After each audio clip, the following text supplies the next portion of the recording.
중국은 참 무서운 나라입니다. 한 사람의 인생을 쥐락펴락할 정도로 온 나라의 언론과 여론을 통제할 수 있는 나라거든요.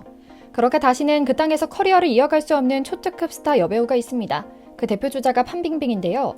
우리 눈에는 그렇게 예쁜가 싶지만 또 중화권에서는 그야말로 사람들이 환장할 정도로 초미녀 대접을 받는데요. 공산당에 찍혀 잠적했다가 한국 감독 하나를 잡고 재기를 노리고 있는 판빙빙이 최근 한국을 발판으로 인생이 180도 바뀌어 성공 가도를 달리는 한국 선배 탕웨이를 만나 이런저런 조언을 들었다는 소식이 들려 화제입니다. 표면적인 이유로는 중국에선 거의 치명적이라고 해도 좋을 탈세라는 범죄를 저지른 탓에 사실상 완전히 퇴출된 판빙빙이 최근 해외에서 재기의 몸부림을 치고 있는데요. 얼마 전 그녀가 탕웨이와 연을 맺고 자주 만남을 갖고 있다는 사실이 전해졌습니다. 사실 판빙빙에게 탕웨이는 한참 후배인데다 인기도 떨어지던 인물이었습니다. 하지만 판빙빙은 자존심 따위를 고려할 상황이 아닙니다. 한국 연예계와 영화판 관계자와 깊이 소통하기 시작한 데다 조만간 한국으로 거처를 옮길 것이라는 소문이 났을 정도니까요. 오늘은 바로 이 소식을 조금 자세히 전해드리려고 합니다. 잠시 저희 광화문 브리핑 구독 설정도 부탁드려요. 판빙빙의 한국 이주설이 진지하게 돌고 있습니다. 심지어는 경기도에서 텃밭 일구며 거주하던 분당댁 탕웨이의 조언을 자세히 듣고 결정하려고 한다는데요. 처음에는 그냥 뜬 소문이겠거니 했지만 꽤나 진지합니다. 탕웨이가 밟았던 전철과도 정확히 일치하는 개념이고요. 물론 탕웨이는 공산당에 찍혀 중국 본토로 쫓겨나야 했을 때 홍콩 국적 취득을 선택한 뒤 영국으로 잠시 유학을 다녀왔습니다. 하지만 이제 홍콩도 사실상 중국 본토화 됐기 때문에 판빙빙의 선택지는 자유가 넘실대는 한국뿐인데요. 실제로 판빙빙은 수년간의 잠적을 끝내고 등장했을 때 난데없이 한국 드라마에 카메오로 출연하며 얼굴을 드러내기도 했죠. 한국 감독의 영화에 등장해 국제영화제에 참석하기도 했고요. 상황을 종합적으로 살펴보면 한국 연예계에 기웃거리며 재기를 노리는 판빙빙의 재기 노력이 탕웨이의 조언을 들었겠다 싶죠. 실제로 그녀가 재기하려는 방법도 탕웨이의 전철을 그대로 따르려는 듯한 모양새입니다. 한국 감독들에 적극적으로 접촉하고 있거든요. 실제로 작년에 수년 만에 중국 땅에서 벗어나 한국에서 체류하던 시절엔 한국의 굵직한 감독들과 오붓한 시간을 보냈다는 사실을 뽐내기도 했죠.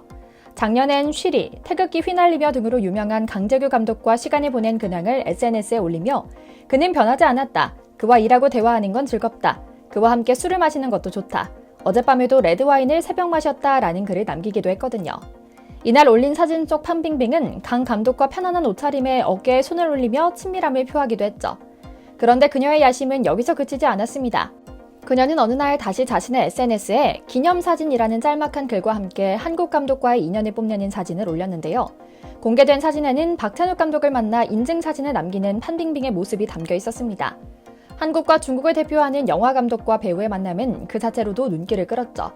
당시 박 감독은 탕웨이와 작업한 영화 헤어질 결심을 개봉했던 상황이었기 때문에 그 만남이 다음 작품 섭외를 위한 것이 아닌지에 대한 함합평이 이곳저곳에서 오갔고요. 이런저런 사례를 볼 때 판빙빙은 한국을 그녀의 문화 망명지로서 삼은 것이 아닌가 싶은 생각이 듭니다. JTBC 드라마 인사이더의 특별 출연에 한국 체류 이유를 놓고 궁금증을 자아낸 것을 시작으로 본격적으로 한국 영화판과 인연을 만들어갔거든요. 실제로 그녀는 한국 자본과 기술, 스텝이 투입된 데다 부산국제영화제에서 수상하기도 했던 홍콕 감독 한슈아이가 연출한 영화 녹야에 출연했습니다. 이때 촬영을 서울과 인천 곳곳을 돌아다니며 했고 이 때문에 여러 달 동안 한국에 체류했는데 이때 본격적인 비화설이 돌기도 했고요. 그런데 이게 단순히 한국물이 들어서 나오는 이야기만은 아닙니다. 이 영화는 중국 감독이 찍고 중국 배우가 나온 영화치고는 상당히 파격적인 내용을 담고 있는데요. 공산당은 절대로 승인해줄 수 없는 내용이기도 합니다. 녹야는 한국에 이민 온 중국인 진샤 역의 판빙빙이 한국인 여성을 만나 곤경을 극복하고 사랑을 깨닫게 되는 과정을 담았는데요. 한국을 배경으로 한 내용이라 판빙빙 대사 99%가량이 한국어입니다. 어느 하나 중국 심기를 건드리지 않는 부분이 없는 셈이죠.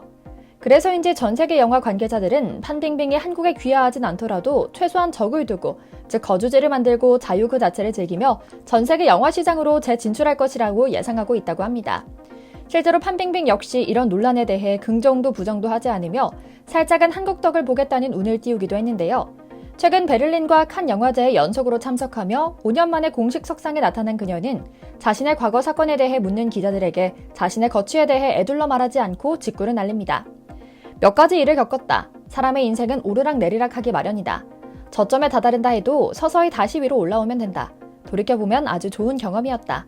한국에서 몇몇 기회를 얻었고 지금은 많은 교감을 하고 있다. 모든 게 괜찮다. 새로운 삶의 터전을 잡고 있다. 라고요.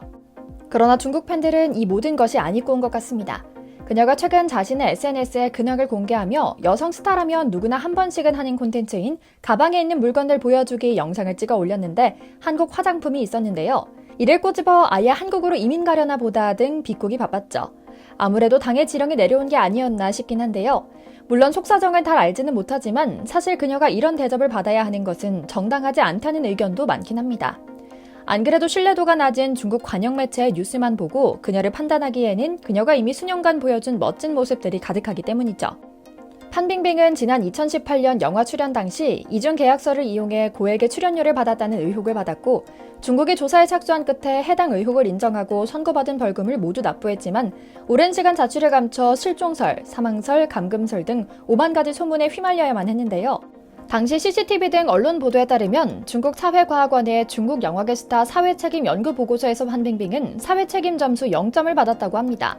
그런데 여기서 한 가지 짚어봐야 할 점이 있습니다. 탈세 여부야 일반인이 알 수 없는 부분이니 진위 여부를 가리기 어렵다 치더라도 사회공헌 부분에 있어서는 판빙빙이 할 말이 많다는 점이죠. 사실 그녀는 2010년 초부터 심장병에 걸린 아이들의 수술 비용을 지원해주고 있었기 때문입니다.